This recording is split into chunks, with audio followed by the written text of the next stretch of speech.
Je ne crois pas. Non, parce que tu vois, cette couleur-là, elle est vraiment très jolie. Oui, c'est très joli. C'est un filet, ça. Hein, alors, c'est un filet. C'est un haricot beurre. Oui, d'accord. Donc, à gousse jaune. Oui. Nain. Oui, ah oui. Voilà, et c'est à peu près tout ce qu'on sait de plus. À fleur blanche. D'accord, il va falloir l'identifier alors.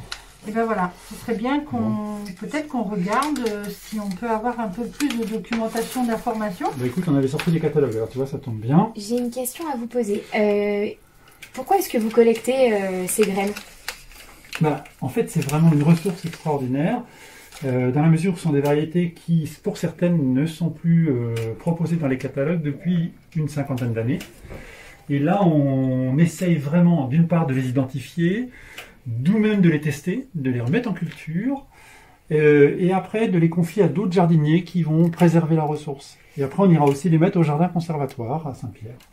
Ces graines-là, dans l'immédiat, qu'est-ce que vous allez en faire?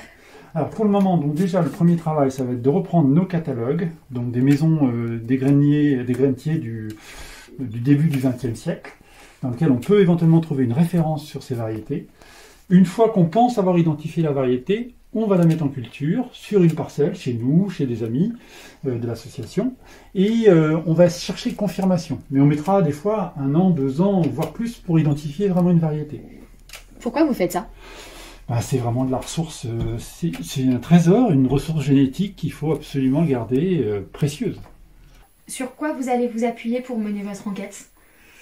Déjà, c'est de savoir s'appuyer d'abord sur ce que nous dit la personne qui récoltait la graine. C'est-à-dire d'où elle vient, combien de temps il l'a gardée chez elle, est-ce qu'il connaît l'histoire de cette graine-là. C'est la première chose en termes de recueil. Le deuxième temps, ça va être de se concerter entre nous pour justement se dire tiens, moi j'ai un petit peu cette idée-là, et on va continuer à chercher. Après, on peut aussi utiliser des moyens plus modernes, dire sur Internet ou d'autres moyens comme ça. Les catalogues, s'il y a un descriptif des graines, alors là, ça nous sauve la mise et on peut vraiment réussir à identifier des vieilles variétés. Elles ne sont pas toutes forcément locales.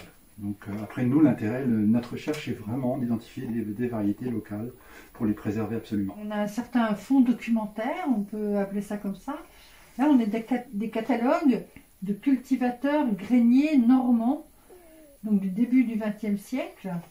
Là, ça nous permet d'approcher ce que les gens de Normandie cultivaient dans leur jardin avant 1960. Donc c'est déjà un aperçu intéressant. Si déjà on se dit qu'on a réussi à préserver une variété qui a une centaine d'années, voire plus, là on est heureux.